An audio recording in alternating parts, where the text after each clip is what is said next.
நம்பியிருக்கேன் ஏசப்பா, உம்மைத்தான் நம்பியிருக்கேன், உம்மை மட்டும் நம்பியிருக்கேன் ஏசப்பா, உம்மை மட்டும் நம்பியிருக்கேன். ஏசாயா 43வது அதிகாரம் அதனுடைய 19வது வசனம், இதோ நான் புதிய காரியத்தை செய்கிறேன். எனக்கு அன்பான தேவ பிள்ளைகளே, கர்த்தர் உங்க வாழ்க்கையில புதிய காரியத்தை செய்வேன் என்று சொல்லி வாக்கு கொடுக்கிறார். நீ எழுந்து ஆர்ப்பரி, கர்த்தர் உங்களுக்கு புதிய காரியத்தை செய்ய போகிறார். நீ ஏன் கலங்கி கொண்டிருக்கிறாய்? நீ ஏன் அழுது கொண்டிருக்கிறாய்? நீ ஏன் புலம்பிக் கொண்டிருக்கிறாய்?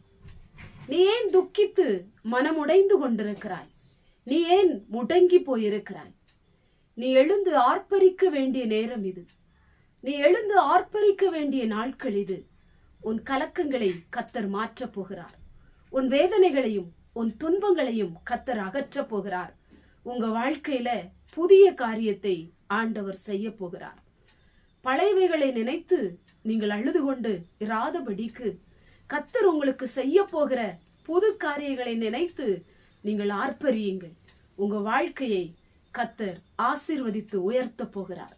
இந்த வார்த்தையை கேட்டுக்கொண்டிருக்கிற எனக்கு அன்பான தேவ பிள்ளையே, அநேக நாட்கள் கலங்கி துக்கப்பட்டு கவலையோடு கூட மனநொந்து இருக்கிற உங்க வாழ்க்கையில ஒரு ஆர்ப்பரிப்பை நீங்கள் பார்க்க போகிறீர்கள். நீங்கள் எழுந்து ஆர்ப்பரிக்க போகிறீர்கள். கர்த்தர் புதிய காரியத்தை உன்னுடைய வாழ்க்கையில செய்து உங்களுடைய வாழ்க்கையை கர்த்தர் ஆசீர்வதிக்க போகிறார். இதுவரை நடக்காத, இதுவரை எதிர்பார்த்திராத, இதுவரை நினையாத புது புது காரியங்களை உங்க வாழ்க்கையில ஆண்டவர் செய்ய போகிறார். உன்னுடைய கலக்கங்களை கர்த்தர் மாற்ற போகிறார். உன்னுடைய குடும்ப வாழ்க்கையில, உன்னுடைய வேலையில, உன்னுடைய திருமண வாழ்க்கையில, உன்னுடைய படிப்புல, உங்களுக்கு உண்டான எல்லாவற்றிலும் ஒரு ஆர்ப்பரிப்பு கடந்து வரப்போகிறது. துக்கங்கள் மாறப்போகிறது. கலக்கங்களை கர்த்தர் மாற்றப் போகிறார். உடைந்து போன உள்ளங்கள் மகிழ்ந்து இருக்கும்படி ஆண்டவர் உங்க வாழ்க்கையிலே புது காரியத்தை ஆண்டவர் செய்ய போகிறார். நிச்சயமாய் கர்த்தர் உங்களுக்கு செய்ய போகிறதை நீங்கள் பார்க்க போகிறீர்கள். ஆர்ப்பரிப்பை காண போகிறீர்கள். கண்களை மூடி ஜெபம் பண்ணுவோம். எங்கள் பரிசுத்தமுள்ள நல்ல பிதாவே, கேட்டதான வசனத்தின் மூலமாய் புதிய காரியத்தை செய்வேன் என்று வாக்கு கொடுத்த தேவன், உம்முடைய பிள்ளைகள் ஆண்டவரை துக்கத்தோடு இருக்கலாம், மனவேதனையோடு கூட இருக்கலாம், அழுது கொண்டு இருக்கலாம், என்னுடைய வாழ்க்கையில ஏன் அற்புதம் நடக்கவில்லை என்று கலங்கி போயிருக்கலாம்.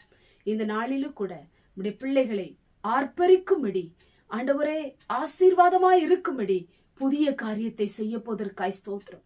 இந்த வார்த்தையை கேட்டுக்கொண்டிருக்கிற ஒவ்வொருடைய வாழ்க்கையில இருக்கிற கலக்கங்கள் மாறட்டும், துக்கங்கள் மாறட்டும், ஆர்ப்பரிப்பு உண்டாகட்டும். இயேசுவின் மூலம் ஜெபிக்கிறோம் பிதாவே, ஆமென்.